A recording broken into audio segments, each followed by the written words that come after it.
안녕하세요. 사연에 빠지다의 DJ 민영입니다. 오늘 사연자는 가족이라면 응당 서로의 비밀을 평생 무덤까지 가지고 가서 지켜주겠다고 다짐을 했는데 살다 보니 그것도 사람 나름이라는 사실을 알아버렸다는데요. 과연 어떤 사연인지 들어보시겠습니다. 오늘도 두 가지 사연 준비되어 있는데요. 끝까지 들어주실 거죠? 그럼 바로 시작할게요. 구독과 좋아요 잊지 말고 꾹 눌러주세요. 안녕하세요. 저는 40대 여자입니다. 저는 최근 생각하고 싶지도 않은 끔찍한 일을 겪었어요. 혼자서는 도저히 견디기 힘들 정도로 너무 힘들어서 몇 달 동안 제대로 먹지도 자지도 못하고 생활했습니다. 내 인생에 어떻게 이런 일이 생길 수가 있나 매일매일을 원망하며 보내고 있던 와중 상상할 수도 없는 일이 생겨서 사연을 보내게 됐어요. 최악의 상황을 경험했으니 더는 나에게 이 이상 힘든 일은 생기지 않을 거다 장담했는데 세상이 저를 그렇게 내버려두지 않더군요. 도대체 제가 잘못한 게 뭐가 있다고 세상은 저를 벼랑 끝까지 내몰았어요. 가장 힘든 순간 힘이 되어줄 줄 알았던 가족들이 오히려 저를 더 힘들게 만들었습니다. 최악의 순간을 맞이하고 나니 이럴 줄 알았으면 애초에 이상하다 싶었을 때 결혼하지 말았어야 했는데 그런 생각이 들면서 지난 시간이 모두 다 후회됐어요. 그랬으면 지금 이 순간 이런 끔찍한 기분에 사로잡히지는 않았을 텐데 싶어서요. 저는 결혼하고 많이 변했습니다. 결혼 생활이 너를 띠듯 하루하루가 살얼음판이다 보니 성격도 생각도 결혼 전과는 180도 달라졌어요. 하도 눈치를 보다 보니 말수도 없어지고 사람이 조용조용한 성격으로 바뀌더라고요. 어릴 때는 이러지 않았어요. 사람들 앞에 나서기를 좋아하고 말도 많아서 주변에 친구도 많았습니다. 남편도 그 친구 중 하나였어요. 남편과 저는 같은 고등학교 동창입니다. 남녀 공학이라 남자아이들과 스스럼없이 친구로 지냈어요. 특히나 제가 악기를 다루는 오케스트라 동아리를 했었는데요. 그때 같이 동아리했던 친구들과 성인이 돼서도 단짝으로 지냈습니다. 그중 하나가 남편이에요. 저는 현악기였고 남편은 관악기라 학교 다닐 때는 크게 친하지 않았어요. 그러다 저랑 친한 친구였던 수혁이라는 친구가 남편이랑 단짝이라 저도 가까워지게 되었습니다. 나중에 성인이 돼서 각자 직장 생활을 하다 수혁이를 통해 다시 남편을 만나게 됐고 자주 모임을 하고 만나다 보니 자연스레 가까워져서 연애도 하고 결혼까지 하게 됐어요. 학창시절 친구다 보니 남편과 저는 친구처럼 재밌게 결혼 생활을 할 줄 알았어요. 결혼 초기에는 동갑이다 보니 자주 티격태격하긴 했어도 금방 풀고는 했습니다. 그렇게 저와 남편은 평생 소꿉놀이 하듯 잘 살 것만 같았죠. 그런데 저희 부부에게도 문제가 하나 있었습니다. 바로 시어머니였어요. 시어머니는 성격이 유난해도 너무 유난하십니다. 만날 때마다 느끼는 건데 뭐든 자기 뜻대로 해야 직성이 풀리시더라고요. 그러다 보니 저는 시간이 지나면 지날수록 자꾸만 시어머니 눈치를 보게 됐어요. 자꾸 구박을 받다 보니 저도 모르는 사이 그렇게 되더라고요. 한 번은 그런 적이 있었어요. 결혼식을 올리고 신혼여행을 다녀온 지 일주일째 되던 주말이었어요. 신혼여행에 다녀오자마자 저나 남편이나 둘 다 출근하느라 짐 정리를 하나도 못했습니다. 그런데 하필 그날 시어머니께서 연락도 없이 불시에 집에 찾아오셨어요. 명분은 반찬을 해오셨다고 했는데 결국은 제 살림을 감시하러 오신 거죠. 새아가, 너는 결혼한 지가 언젠데 아직도 집이 이렇게 정리가 안 돼 있어? 쉬는 날이면 빈둥거리지 말고 후다닥 일어나서 정리부터 해야지. 우리 아들은 평생 지저분한 집에서는 안 살아봐서 이렇게 어질러져 있는 집에서는 못 살아. 어머머, 화장실 좀 봐. 너 화장실 청소 안 하니? 시어머니는 무슨 취조 나온 형사처럼 집안 여기저기를 마음대로 드나드시며 화장실이며 옷장을 마음대로 열어보셨어요. 저는 너무 당황해서 말문이 다 막혔습니다. 저희 친정엄마도 우리 집에 와서 그런 적이 없으신데 시어머니께서 마음대로 제 물건들을 열어보시니 얼떨떨 하더라고요. 엄마, 쉬는 날 연락도 안 하고 이렇게 아침부터 들이닥치면 어떡해요. 그리고 우리 저번 주에 신혼여행 다녀왔어. 내내 출근하느라 정리할 시간 없었어. 시어머니의 갑작스러운 방문에 당황해 어쩔 줄 모르는 저를 보곤 남편이 미안했는지 애써 어머니 앞에서 제 편을 들었어요. 근데 시어머니는 그게 또 마음에 안 들었는지 저를 보며 혀를 끌끌 찼습니다. 출근하면 하루 종일 회사에서 산다니? 퇴근하고 와서 조금씩 정리했으면 벌써 다 했을걸. 암튼 요즘 여자애들은 이렇게 살림에 살자도 모르고 시집을 온다니까. 도대체 친정에선 뭘 가르치는 건지. 나 봐라. 우리 유리는 어릴 때부터 내가 가르쳐서 지금도 못하는 게 없잖아. 유리는 어디다 내놔도 걱정이 안 된다니까. 그거야 엄마 생각이지. 유리 걔 하는 짓을 보고도 그런 말이 나와? 걔가 그러고 사는 게 엄마가 다 오냐오냐 해주니까 그러는 거라고. 우리 유리 정도로 예쁘고 괜찮은 애가 사치 좀 부리면 어때? 앞으로 있는 집에 시집가면 되는 거지. 우리 유리는 내가 알아서 잘 시집 보낼 거니까 우리 딸 걱정은 말고 네 걱정이나 해. 아들, 아이고 냉장고 텅텅 빈 것 좀 봐라. 우리 아들 밥도 못 얻어먹고 쫄쫄 굶나 보네. 시어머니는 굳이 자리에 있지도 않는 남편 여동생 신우이 이야기까지 꺼내시며 저랑 비교하셨어요. 그러면서 냉장고 안에 뭐가 있나 하나하나 뒤지면서 가지고 왔다는 반찬을 아무데나 막 쑤셔 넣었습니다. 이거 다 우리 아들이 좋아하는 반찬들이니까 먹어보고 공부 좀 해. 내가 기껏 우리 아들 잘 키워서 보내줬으면 새아가 네가 떠받들고 살아야지. 이렇게 밥도 안 먹이면 되겠니? 시어머니는 당신이 낳아 키운 자식들에 대한 애정이 넘쳐 흘렀습니다. 물론 안 그런 부모가 어디 있겠어요. 다 자기 자식이 제일 귀하고 소중하죠. 그런데 저희 시어머니는 그 정도가 심했습니다. 제가 보기엔 남편이나 시누이나 여러 면에서 평범한데 시어머니는 항상 남들보다 잘나고 대단하다고 추켜세웠죠. 며느리인 제가 거기다 대고 뭐라고 하겠어요. 그냥 그러려니 할 수밖에 없었죠. 저희가 며칠 장을 못 봤더니 냉장고가 텅텅 비었나 봐요. 오늘 안 그래도 장 봐서 넣어놓으려고 그랬어요. 남편이 연신 제 편을 들었지만 소용없었습니다. 시어머니는 제가 영 마음에 안 드시는 것 같았어요. 저는 시어머니의 마음을 얻기 위해 부지런히 노력했습니다. 그날도 신혼여행에서 사온 명품 가방을 얼른 꺼내서 시어머니에게 보여드렸어요. 아참, 어머니 샤넬 좋아한다고 하셔서 제가 신혼여행에서 돌아오면서 면세에서 사왔어요. 어떠세요? 마음에 드세요? 남편에게 듣기로는 시어머니나 시누이 둘 다 워낙 명품을 좋아한다고 하길래 신혼여행 선물로 시어머니랑 시누이 가방을 사왔어요. 저도 사본 적 없는 샤넬이었지만 이 기회에 시어머니랑 가까워지고 싶은 마음에 저도 무리 좀 했습니다. 그런데 시어머니는 제 성의에도 영 표정이 좋지 않으셨어요. 새아기, 너 이런 거 처음 사보는구나? 아무리 샤넬이면 뭐하니? 사람마다 취향이라는 게 다 있는 건데. 아휴, 이건 영 내 취향 아니다. 꼭 무슨 짝퉁같이 생겼어. 새아가 너는 취향이 딱 명품 안 사본 티가 난다 얘. 엄마는 기껏 며느리가 비싼 돈 주고 사왔는데 말을 그렇게 해야겠어? 사람 무한하게 왜 그래 진짜. 어머머? 얘가 갑자기 엄마한테 왜 화를 내고 그래? 내 선물인데 마음에 드네 안 드네 말도 못하니? 됐어. 마음에 안 들면 그냥 내놔 환불하게.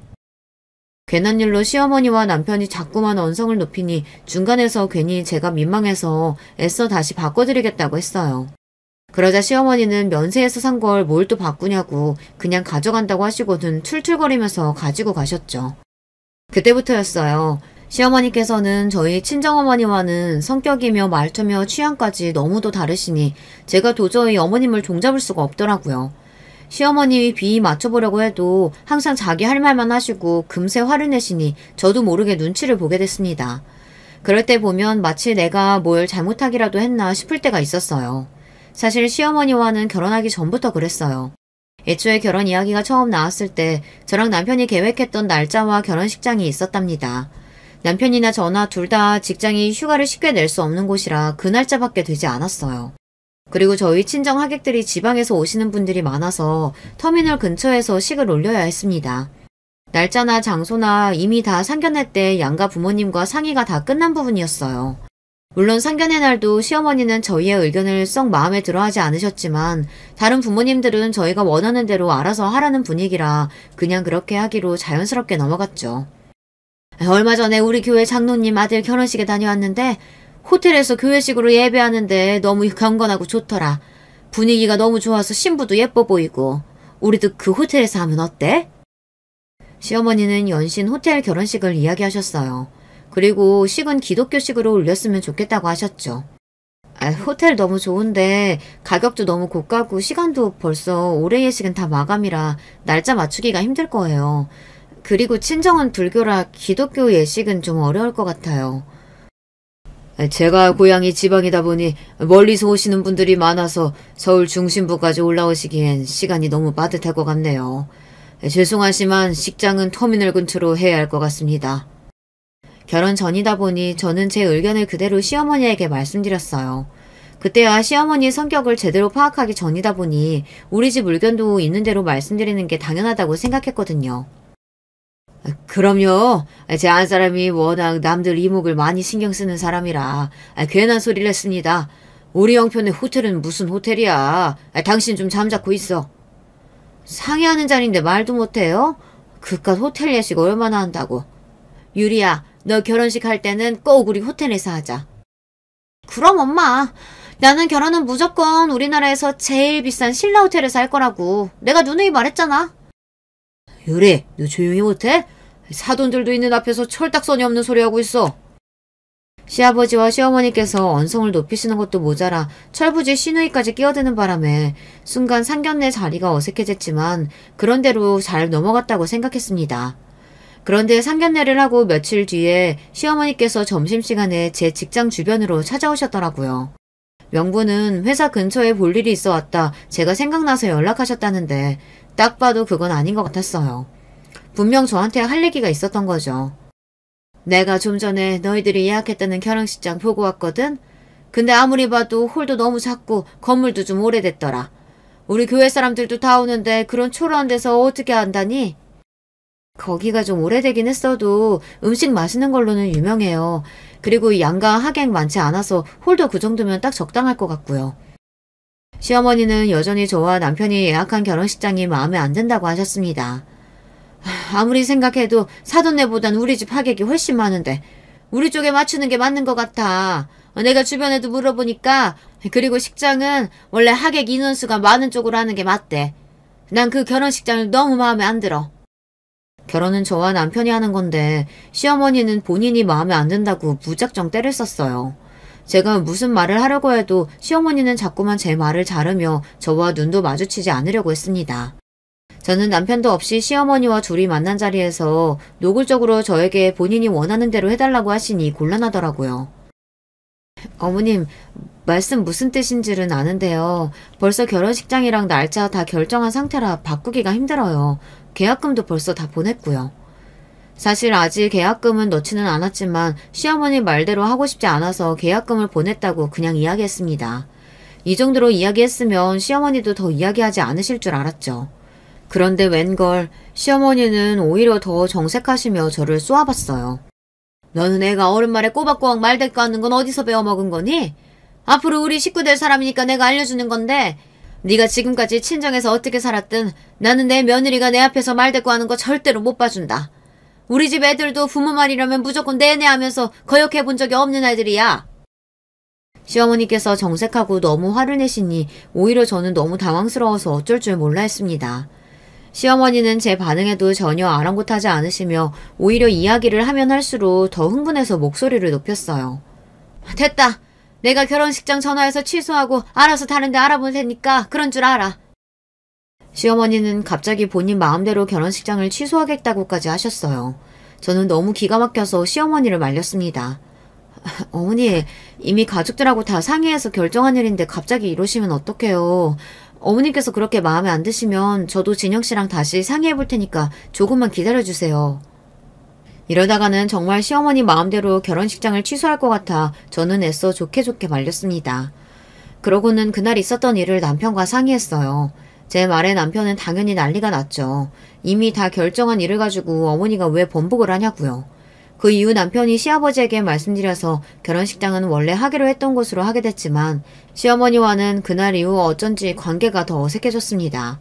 시어머니께서 느끼기에는 제가 시어머니의 의견을 듣고도 제 마음대로 결정한 게 되어버렸으니까요. 그래서 그런 건지 시어머니는 결혼식을 올리고 나서도 저에게 쉽게 마음을 열지 않았습니다. 세상에 서로 잘 맞는 고부간이 몇이나 있겠어요. 하지만 저와 시어머니는 기본적으로 맞는 게 하나도 없었어요. 더군다나 시어머니는 저만 봤다 하면 말도 안 되는 일로 꼬투리를 잡으시고 잔소리를 하셨어요. 한 번은 이런 적도 있습니다. 결혼 초기였는데 제가 첫 아이를 임신했을 때예요. 오랜만에 시댁 식구들이랑 만나 저녁을 먹고 있었습니다. 그런데 시어머니께서 식사는 안 하시고 저 얼굴을 빤히 바라보시더라고요. 마치 제가 신기하다는 듯이요. 그래서 제가 왜 그러시냐고 음식이 입에 안 맞으시냐고 물었습니다. 그러자 시어머니께서 대뜸 하시는 말씀이 저를 무안하게 했어요. 너희 집에 가보면 냉장고 우거지고 먹을 게 하나도 없던데 너는 혼자 뭘 좋은 걸 먹고 다니길래 그렇게 살이 쪘니? 아무리 임신했어도 이제 초기인데 벌써 그렇게 살찌면 어떡해? 시어머니의 말에 순간 제 얼굴은 홍당무처럼 빨개졌습니다. 어머, 그러네? 언니 벌써 한 5kg는 쪘죠? 우리 오빠랑 사는 게 너무 좋은가 보다. 옆에 있던 시누이까지 얄밉게 말해 보태니 저도 모르게 들고 있던 수저를 내려놓았어요. 거기다가 당황해서 말문도 턱하니 막혀버리더라고요. 결혼 전에 드레스 입는다고 살 많이 빼서 그런 거지. 우리 수정이 지금이 딱 보기 좋아. 그리고 결혼하고 살은 뇌가 더 많이 쪘어. 수정이랑 사는 거 너무 좋아서. 후다닥 남편이 나서서 수습하려고 했지만 제 기분은 이미 상할 대로 상해 있었습니다. 제가 정말 보기 안 좋을 정도로 살이 많이 쪘으면 저도 안 그랬을 거예요. 누가 봐도 보통 체격인 저에게 시어머니랑 시누이는 툭하면 너무 많이 먹는다. 얼굴에 또 살 붙는다. 이런 말을 아무렇지 않게 했어요.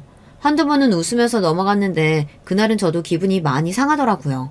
임신한 며느리가 밥 먹는데 바로 맞은편에서 혀까지 끌끌 차시면서 말을 하시니까요. 그동안은 저도 몰랐는데 결혼해서 살다 보니 여자들끼리도 합이 맞아야 하더라고요. 친정엄마랑 여동생이랑 만나면 맛집도 가고 디저트 카페 가는 건 기본이에요. 밥배, 디저트배 따로 있으니까요. 그리고 아무리 피곤하고 힘들어도 저도 그렇고 남편도 그렇고 꼭 삼시세끼는 챙겨 먹는 편입니다. 그런데 시어머니랑 시누이는 몸매 관리한다고 매일 요가에 필라테스를 다니는 건 기본이고 저녁은 거의 안 드세요. 먹어도 샐러드나 토마토 정도를 드십니다. 그래서 집안 행사가 있을 때도 항상 주말 점심으로 잡아야 했어요. 저녁엔 살찐다고요. 물론 시어머니나 시누이나 날씬하고 보기 좋아요. 관리하시는 것도 멋지고 부럽습니다. 그런데 본인들이 그렇게 산다고 해서 저한테까지 본인들의 생각을 강요하니 이런저런 스트레스가 저에게도 쌓였어요. 임신했다고 마음 놓고 먹었다가는 금방 70kg, 80kg 되는 거야. 그러다가 나중에 그 살 다 어떻게 빼니? 지금부터 관리해. 당신은 임신한 며느리한테 무슨 살을 빼라 그래. 나는 여자가 괜히 관리한다고 유난 떠는 거보다 못 먹는 거 없이 잘 먹는 게 더 예쁘더라. 많이 먹어라 우리 며느리. 아이고, 당신도 날씬한 여자 좋아하니까 나랑 결혼한 거 아니야? 말은 다들 저렇게 해도 세상에 뚱뚱한 여자 좋아하는 남자는 아무도 없어. 네, 살찌면 좋을 거 없죠. 저도 먹는 거 좋아하는 것만큼 운동도 하고 그래요. 그래요, 언니. 남자들이 잘 먹는 게 예쁘다, 통통한 게 좋다, 말은 그렇게 해도 다들 날씬한 여자들 보면 눈 돌아간다니까요. 제가 지금까지 만난 남자들도 다들 명품 사달라면 안 사줘도 필라테스나 요가 한다고 하면 학원 다니라고 다 알아서 돈 주고 그랬어요. 아이, 너는 그걸 자랑이라고 말하냐? 남자들이 호구냐? 네 운동하는 돈을 왜 내줘? 오빠 같은 짠돌이는 안 내주지. 나랑 만났던 애들은 다 알아서 주던데? 시댁만 오면 앉아있는 게 민망할 정도로 불편할 때가 한두 번이 아니었어요. 시어머니와 시누이와 잘 지내고 싶어도 관심사나 사고방식이 너무 다르니 가까워지고 싶어도 영원히 가까워질 수 없을 것만 같았죠. 그러던 어느 날이었어요. 주말 저녁이었는데 시어머니께서 울고불고 하시며 남편에게 전화를 하셨어요. 저녁을 먹고 치우고 있던 제가 놀라서 무슨 일이냐고 물었더니 남편도 잘은 모르겠다는데 무슨 일이 있는지 시어머니께서 오시면서 지금 당장 우리 집으로 오겠다고 하셨답니다. 저는 또 무슨 일인가 놀라서 시어머니를 기다리고 있었는데 정말 시어머니께서 눈물로 범벅이 된 얼굴로 집에 오셨어요. 거기다가 묵직한 캐리어까지 들고 오셨더라고요. 그러시더니 하시는 말씀이 당장 시아버지와 이혼하겠답니다. 내가 자존심 상해서 더는 너희 아버지랑 못 살겠어. 교회 사람들이랑 다 모여서 밥 먹는데 사람을 바보 취급해도 요분 수가 있지. 사람들 앞에서 나더러 하는 거 없이 펑펑 돈 쓰면서 사는 된장녀라고 하는 거야. 주말마다 교회분들이랑 모여서 식사를 하시는데 그 자리에서 시아버지께서 술이 좀 취해서 시어머니를 무시하는 말을 하셨나 봐요. 평소 가족들과 있을 때도 간혹 시아버지께서 술이 좀 과하시면 시어머니 험담을 늘어놓으시긴 했는데 남들 앞에서 그러시는 건 처음이라 시어머니도 화가 나실만 했죠. 사실 시아버지께서 시어머니에게 평소에도 불만이 많아요. 시아버지는 70이 넘은 지금도 시장에서 장사를 하십니다. 시아버지께서는 젊어서 안 해본 장사가 없다고 하시더라고요. 남편 어릴 때는 정육점도 하셨고 남편이 학교 다닐 때는 학교 앞 작은 슈퍼도 하시다가 남편이 대학에 들어가고 나선 슈퍼를 정리하시고 물건 배달하는 일을 오래 하셨어요. 남편 이야기를 듣다 보면 시아버지는 한 번도 쉬신 적이 없이 가족들을 위해 성실하게 사신 가장이 맞는데 시어머니에게 들으면 그렇지가 않아요. 시어머니는 평생 가정주부로 살면서 시아버지를 내조하셨는데 시아버지께서 넉넉하게 생활비를 주지 않았다고 불만이 많으십니다. 평생 나한테 해준 것도 없으면서 나한테 매일 사치 부린다고 잔소리하는 것도 참고 살았는데 이제는 하다 나한테 된장녀라고 그러잖아. 나 이제 더는 너희 아버지랑 못 살겠어. 내가 이혼하자고 위자료 달라 했더니 나더러 한 게 없다고 위자료 하나도 못 준대. 그게 인간이니? 나 하루도 너희 아빠랑 못 사니까 너희들이 나 당장 방이라도 하나 구하게 돈 좀 주라. 시어머니의 일방적인 하소연을 1시간 넘게 듣다가 뜬금없이 저희더러 돈을 내놓으라는 말에 저는 놀라서 눈이 휘둥그레졌어요. 유리도 데리고 나와서 살아야 하니까 적어도 20평은 돼야 돼. 요즘 20평대 월세 보증금이 얼마나 하니? 한 1억이면 되나? 그래, 너희 둘 다 직장 탄탄하니까 대출 잘 나오지? 둘이 대출 좀 받아서 1억 좀 만들어봐. 엄마가 아빠한테 위자료 받으면 줄게. 저는 살다 이런 경우는 또 처음 봅니다. 부부싸움하고 집 나온 시어머니가 아들 며느리더러 월세 보증금을 내놓으라네요. 저는 황당해서 헛웃음이 다 튀어나왔어요. 엄마, 지금 그걸 말이라고 해? 그리고 나까지 이런 말 하면 엄마가 서운하겠지만 이번 기회에 말할게. 사실 나도 아버지 이해돼. 엄마 최근에도 아버지 몰래 카드로 피부과 500만 원이나 긁었다면서 아버지 그 연세에도 먹고 살겠다고 가게 하는 거 안 불쌍해? 그 돈으로 피부과 가고 싶냐고. 남편이 창피해서 저한테 말은 안 했다는데 시아버지께서도 된장년이 뭐니 하실 만한 했더라고요. 알고 보니 최근에 시어머니께서 피부과 시술을 멋대로 500만 원이나 결제하고 오셨대요. 그거야. 그나마 원장이 우리 교회 사람이라 유리랑 나랑 둘이 해가지고 500에 싸게 해준 거야. 싸고 비싸고를 떠나서 엄마 500 있어? 돈도 없으면서 마음대로 카드 긁고 다니면 어떡해. 아버지도 이제 늙었어. 노후 준비해야 하는데 엄마가 툭하면 돈만 쓰고 다니니까 얼마나 힘들겠어. 이래서 아들 놈은 키워봐야 소용없다니까. 항상 아버지 편이지. 너 나 돈 주기 싫어서 그렇지? 됐어. 내가 너한테 뭘 바라냐? 어머니 지금 너무 흥분하신 것 같은데 흥분 좀 가라앉히시고 오늘은 늦었으니까 이만 주무세요. 내일 다시 이야기해요. 저는 시어머니께서 너무 화가 나고 흥분해서 아무 말이나 하시는 것 같아 애써 진정시키려고 했습니다. 제가 나서지 않으면 남편이랑도 싸우실 것 같아서요. 내가 지금 흥분 안 하게 생겼니? 너는 착하고 자상한 남편이랑 살아서 몰라서 그래. 너희 시아버지 같은 이기적인 인간이랑 살면 이혼 생각을 안 할 수가 없다니까. 시어머니는 그 이후로도 종일 화를 내시며 당장이라도 이혼하고 싶다고 난리였어요. 남편이 그만 좀 하라고 며느리 앞에서 창피하지도 않냐고 그만 잘하고 했습니다. 남편이 시어머니 이부자리를 봐주러 방에 들어가자 시어머니께서 갑자기 저에게 슬쩍 다가오셨어요. 그러더니 제 귀에 다가와서 소곤거리며 하시는 말이 저더러 남편 몰래 숨겨둔 비상금이 없냐입니다. 너는 결혼하고 지금까지 계속 일했으니까 너 버는 거 따로 모아뒀을 거 아니야. 그거 얼마나 되니? 그래도 몇 천은 있지? 그거 나 좀 빌려줘. 내가 나중에 너희 시아버지한테 받아서 다 줄 테니까. 시어머니는 정말이지 답이 없었습니다. 혹여나 남편이 들을까봐 저에게 작게 이야기하시는데 그 모습이 뻔뻔해도 너무 뻔뻔해 보이더라고요. 어머니, 저희도 전세 살면서 애 키우느라 돈 못 모아요. 제가 돈이 어디 있겠어요. 저도 자식으로서 이런 말 하고 싶진 않지만 시어머니가 얄미워도 너무 얄밉더라고요. 결혼하고 지금까지 시댁에서 도와주신 거라고는 결혼할 때 전세금에 보태라고 시아버지께서 3천만 원 주신 게 다예요. 나머지는 다 저와 남편이 모아둔 돈으로 하고 나머지는 대출받았습니다. 저라고 어린애 키우면서 일까지 하고 싶었겠어요. 한 푼이라도 더 벌려고 애 돌 지나자마자 어린이집에 맡기고 맞벌이 하느라 정신이 없는데 저더러 모아둔 돈 있으면 달라고 하니 기가 막히더라고요. 아휴, 너는 도대체 살림을 어떻게 하길래 맞벌이 하면서 몇 천도 없니? 너 설마 나 주기 싫어서 거짓말하는 거 아니지?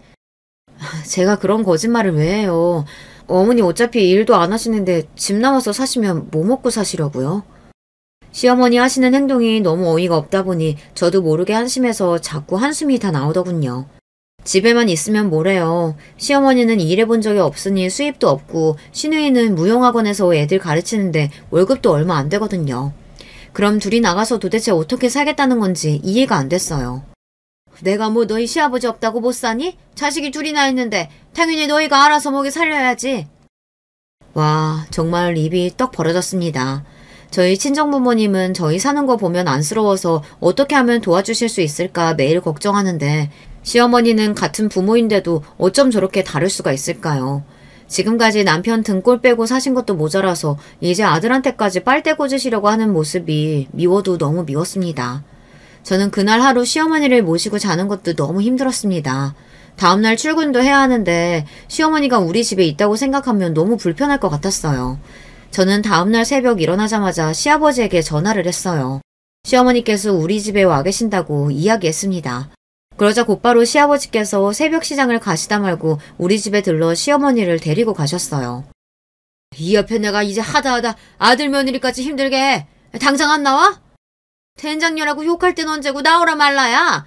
나한테 당장 사과해. 안 그러면 나 진짜 당신하고 이혼할 거야. 에휴, 지긋지긋한 옆였네.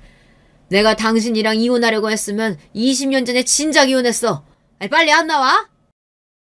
남들은 자식들이 싸워서 이혼한 애 만회한다는데 저희 시댁은 시부모님께서 사내 못 사내 하시니 참으로 아이러니했습니다. 시어머니도 어차피 방법이 없으니 못 이기는 척 시아버지를 따라가셨어요. 시어머니는 그 와중에도 시아버지를 쫓아가시면서 저희에게 언제 또 올 줄 모르니 대출 좀 알아보라고 하셨습니다. 정말 대단하신 시어머님이에요. 자식보다 언제나 본인 상황이 제일 중요한 분이셨죠. 그러던 어느 날이었습니다. 제 인생에서 가장 씻을 수 없을 정도의 크나큰 사건이 벌어졌어요. 친정 부모님은 평생 성실하게 사시던 분들이었습니다. 부모님 두 분 다 어려서부터 넉넉지 않은 환경에서 자라와서 저와 동생에게는 부족할 것 없이 풍족하게 해주시려고 노력하셨어요. 저와 동생이 둘 다 결혼하면서 독립한 이후에는 부모님 두 분이 홀가분한 마음으로 여행도 자주 다니시고 함께 취미생활을 즐기시면서 여유로운 노후를 즐기고 사시고 계셨습니다. 그런데 그 행복은 오래가지 않았어요. 부모님 두 분이 함께 저녁을 드시고 산책을 갔다 그만 사고를 당해 돌아가시고 말았습니다. 교통사고였는데 운전자가 음주운전 상태로 도로를 질주하다 인도를 걸어가고 있던 부모님을 치는 사고를 낸 거죠. 부모님은 두 분 다 그 자리에서 돌아가셨어요. 저는 하루아침에 부모님 두 분을 모두 다 잃었습니다. 그때의 슬픔은 도저히 말로 표현할 수가 없어요. 사고가 났다는 전화를 받고 동생과 응급실로 달려가 부모님 시신을 수습하고 장례를 치를 때까지도 기억이 드문드문 날 정도로 기억이 없습니다. 마치 일주일 동안 내내 꿈을 꾸고 있는 것 같았어요. 남편과 아이들이 옆에서 계속 이야기를 하는데 저는 아무런 대꾸도 할 수가 없었어요. 그 당시에 남편이 없었다면 저는 아무것도 하지 못했을 거예요. 명색이 첫째이고 장녀인데 저조차 몸도 가누질 못해서 동생을 위로할 수도 없었는데 남편이 옆에서 저와 동생 그리고 아이들까지 혼자 다 챙기면서 장례까지 치렀어요. 남편에게 미안해서라도 제가 정신을 차려야 하는데 생각지도 못한 순간에 부모님 두 분을 다 잃고 나니 한동안은 말을 하는 것도 힘들 정도로 몸에 힘이 들어가질 않더라고요. 그로부터 반년은 아무것도 안 하고 집에만 있었습니다. 회사까지 그만두고 집에서 아이와 남편하고만 있었어요. 그때는 정말 사람도 만나기 싫고 아무것도 하기가 싫더라고요. 아이와 남편이 제 걱정을 많이 하는 게 느껴져서 점차 괜찮아지는 척 연기는 했지만 마음만은 하루에도 12번씩 가슴이 철렁하고 내려앉았어요. 부모님을 떠올리기만 해도 갑자기 눈물이 왈칵 쏟아지고 눈앞이 까마득해지기도 했어요. 그러던 중 제가 반년 만에 집 밖으로 나오게 된 계기가 있었어요. 시댁에 생각지도 못한 일이 생겼습니다. 신우이가 결혼하겠다고 상견례를 한다고 하더라고요. 저야 몸도 마음도 힘든 시기였지만 신우이에게는 축하할 일이 생긴 거니 저는 애써 기운 차리고 신우이를 축하해주기로 했어요. 그런데 신우이가 상견례를 하기 전에 저와 남편에게 결혼할 사람을 먼저 소개하고 싶다며 자리를 만들었더라고요. 저는 아직 사람을 만나기 어려운 상태이긴 했지만 신우이의 제안을 거절하기는 어려워서 신우이의 말대로 남편과 먼저 신우이와 결혼할 사람을 만나기로 했습니다. 저와 남편은 아이를 시댁에 맡기고 신우이와 약속한 장소로 나갔습니다. 그런데 그 자리에서 저와 남편은 너무 놀라고 말았어요. 글쎄 신우이가 결혼하겠다고 소개한 상대가 저와 남편 둘 다 아는 사람이더라고요. 바로 저와 남편의 고등학교 동창인 친구 수혁이었어요. 저와 남편과 함께 고등학교 시절 내내 함께 동아리했던 친구요. 저와 남편은 신기하면서도 이 상황이 놀라웠습니다. 결혼 전에 셋이 자주 보기는 했었는데 저희가 결혼하고 애 낳고 나서는 각자 살기 바빠서 몇 년 동안 못 보고 살았거든요. 그런데 어느새 수혁이와 신우이가 만나서 연애를 하고 있었다고 하니 저희는 신기할 따름이었습니다. 와 대박! 이게 도대체 무슨 일이야? 둘이 언제부터 만나고 있던 거야? 사실 네 동생이라 그 전부터 알고 있긴 했었는데 본격적으로 만나기 시작한 건 얼마 안 됐어. 어머, 사귀고 있었으면 진작 말을 했어야지. 어떻게 결혼 이야기 나올 때까지 비밀로 할 수가 있니? 둘 다 너무 앙큼하다. 나도 너희한테 빨리 이야기하고 싶었지. 근데 너희 부모님 일도 있고 한데 그런 이야기가 미안하더라고. 수혁이와 신우이는 서로 알고만 지내다가 얼마 전에 우연히 만나게 돼서 연애를 시작했다고 하더라고요. 그런데 저희 부모님 사고와 저와 남편이 어느 때보다 힘든 시기를 보내고 있던 터라 둘이 사귀고 있다는 말을 하기가 어려웠다네요. 그랬구나. 하긴 그때 이야기했으면 정신없어서 제대로 축하도 못 해줬을 거야. 정말 축하해. 둘이 잘 어울려. 나도 뭐 축하하긴 한데 수혁이 너 진짜 내 동생 감당 가능하겠냐? 얘 내 동생이지만 낭비벽 장난 아닌데. 절대 반품 안 되니까 나중에 후회하지 마라. 오빠는 무슨 그런 소리래. 수혁이 오빠가 진짠 줄 알겠다. 식사 자리에서야 수혁이와 신우이에게 축하한다고 결혼해서도 잘 살라고 이야기했지만 사실 저나 남편이나 걱정되기는 했습니다. 수혁이는 고등학교 때부터 봐온 친구예요. 수혁이는 뭐 하나 빠지는 게 없는 엄친아로 학교에서도 유명했어요. 학교 다닐 때부터 공부도 잘하고 운동도 잘했어요. 거기다가 집안까지 좋아서 애가 부족한 게 없었어요. 학교 다닐 때부터 인기도 많아서 소개해달라는 여자친구들도 많았습니다. 그런 친구가 저희 신우이의 남편이 된다는 게 축하할 일이긴 했지만 제 친구 수혁이를 생각하면 잘된 일인지 모르겠습니다. 수혁이에 비해 신우이는 부족한 게 많아요.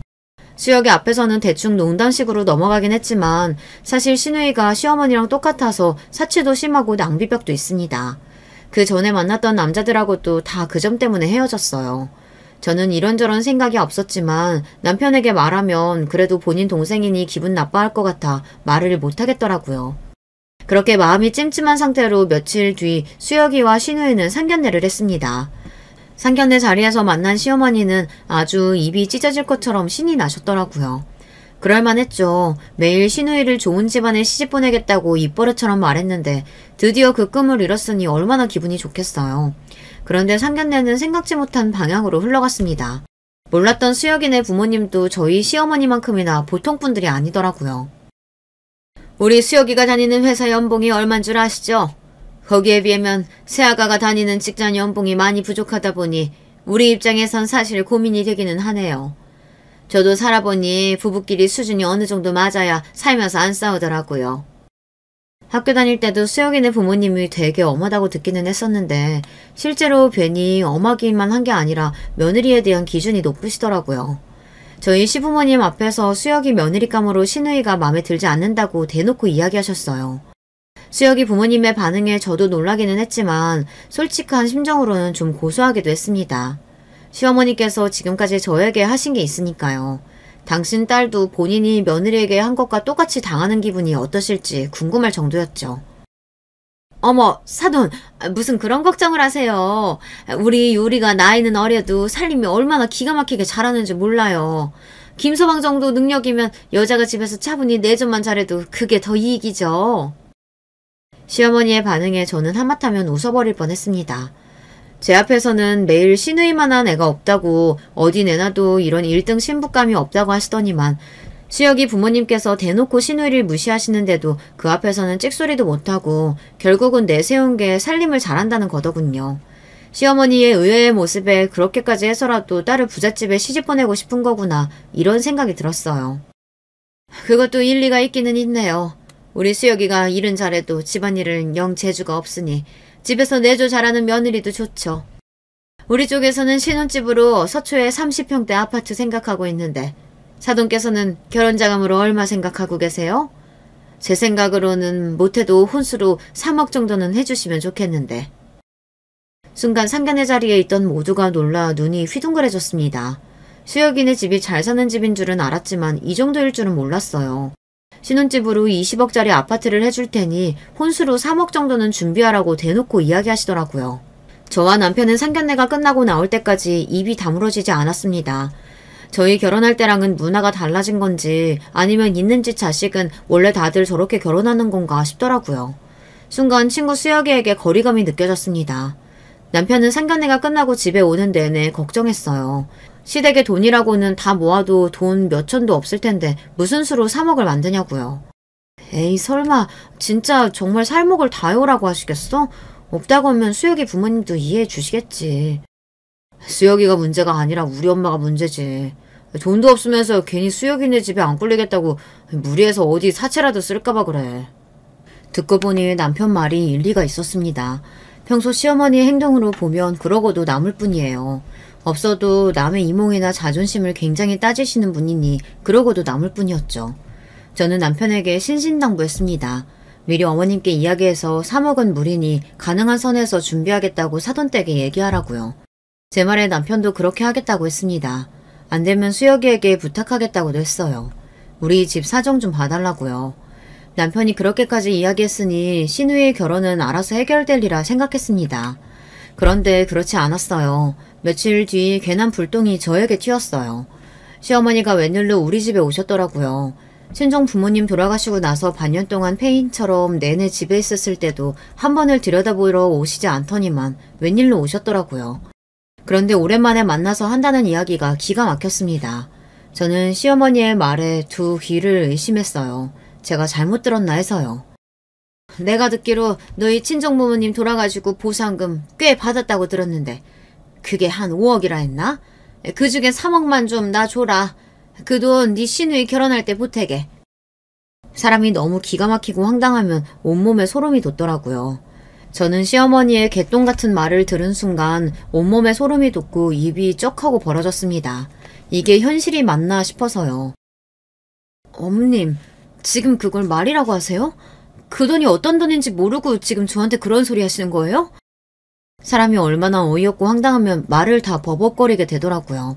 거기다가 더 기가 막힌 건 그 다음 말이었어요. 그 돈이 무슨 돈이긴 무슨 돈이야. 그냥 돈이지.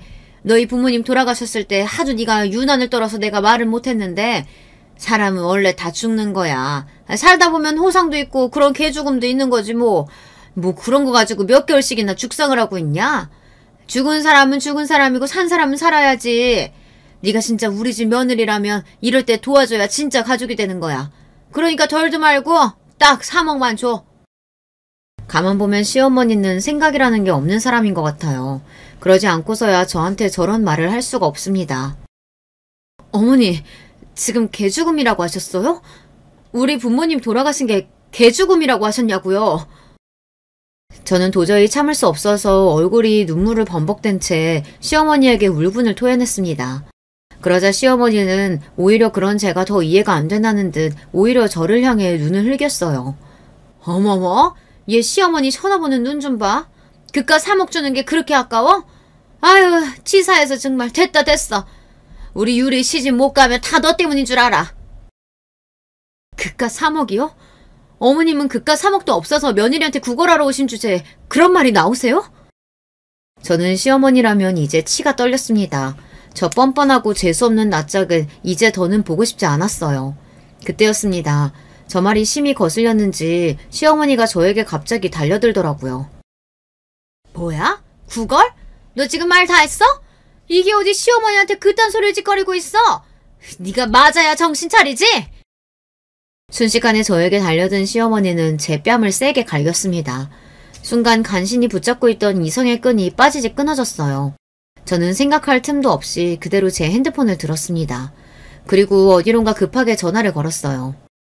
너 지금 나랑 얘기하다 어디다 전화 거는 거야? 이게 맞아도 정신을 못 차리지. 너 빨리 3억 안 되나? 시어머니는 드디어 자신의 바닥을 그대로 드러냈습니다. 제 뺨을 때린 것도 모자라 제게 돈을 내놓으라고 소리를 치더군요. 저는 시어머니가 무슨 소리를 하든 아랑곳하지 않고 전화를 걸었습니다. 수혁아, 나야. 내가 너한테 이 이야기 해야 하나 말아야 하나 많이 고민했는데 내가 진짜 네 친구라면 이야기해주는 게 맞는 것 같아. 사실 우리 시누이 말이야. 20대 초반에 한 번 결혼했었어. 식도 올리고 반년 넘게 같이 살다가 남자가 시누이 돈 쓰는 거에 질려서 헤어지자고 해서 헤어졌는데 혼인신고는 안 했다고 마치 결혼한 적 없는 사람인 것처럼 처녀 행세하고 살더라. 그랬습니다. 시누이에게는 지난 10년 동안 숨기고 있던 비밀이 있었어요. 10년 전에 못 모를 때 외국 여행 중 만난 남자와 둘이 좋아서 식을 올렸어요. 시어머니는 그 결혼을 반대했었는데 시누이가 우겨서 양가 가족들만 모아놓고 식을 올렸습니다. 그런데 같이 산 지 반년도 안 되어서 남자가 도저히 시누이랑 못 살겠다고 원래 본인이 살던 나라로 돌아갔어요. 이유는 뻔했죠. 시누이가 일도 안 하고 집에서 펑펑 놀면서 한 달에 카드값을 몇백씩 써대니 감당이 안 됐던 거예요. 그때도 기가 막혔던 게 시어머니와 시누이는 혼인신고도 안 하고 살았으니 마치 아무 일도 없었던 것처럼 사람들 앞에서 처녀 행세를 하더라고요. 시누이는 그 이후에도 몇 번 연애를 했었는데 남자를 만날 때마다 그 일에 대해서 일절 이야기를 안 하더라고요. 그때는 저도 저와 상관없는 일이니 굳이 나서지 않았어요. 하지만 이제는 아닙니다. 시어머니라는 사람을 도저히 봐줄 수가 없어요. 저야 어쩔 수 없이 남편과 자식 보면서 살고는 있지만 수혁이까지 이런 악의 구렁텅이에 빠지게 둘 수는 없었습니다. 너 설마 지금 김서방한테 전화한 거야? 너 미쳤어? 제가 수혁이에게 모든 진실을 다 말하고 나자 시어머니는 노발대발 난리가 났습니다.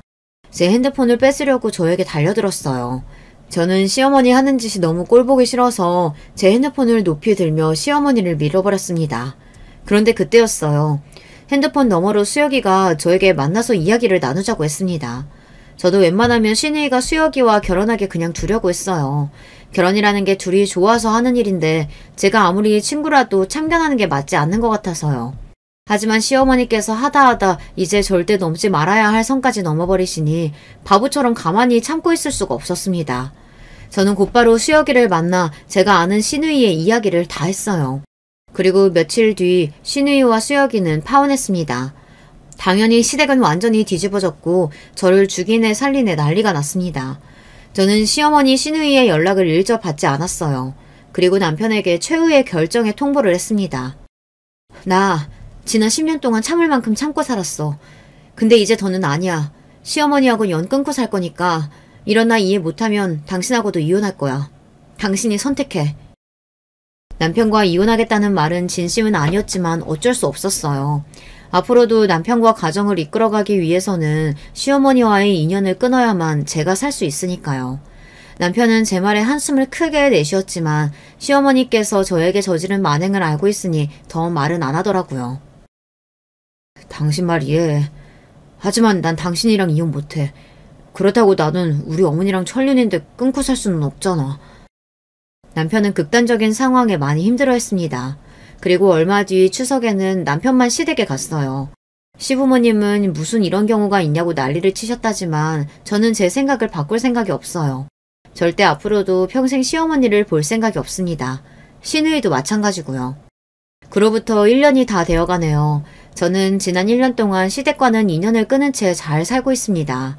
시댁에 무슨 일이 있으면 남편만 가요. 남편이 애들이라도 데리고 갔다 오겠다고 하지만 애들도 제가 할머니를 싫어한다는 걸 알다 보니 안 가겠다고 하더라고요. 남편도 이제는 적응이 돼서 차라리 저 없이 혼자 가는 게 편하답니다. 시어머니고 시누이고 이상한 소리를 해도 본인은 한 귀로 흘려버리면 그만이라고요. 하지만 시아버지께서는 종종 연락이 오세요. 가족끼리 어떻게 평생 안 보고 사냐고, 손주들도 보고 싶으니 이만 용서하고 남편이랑 같이 오라고요.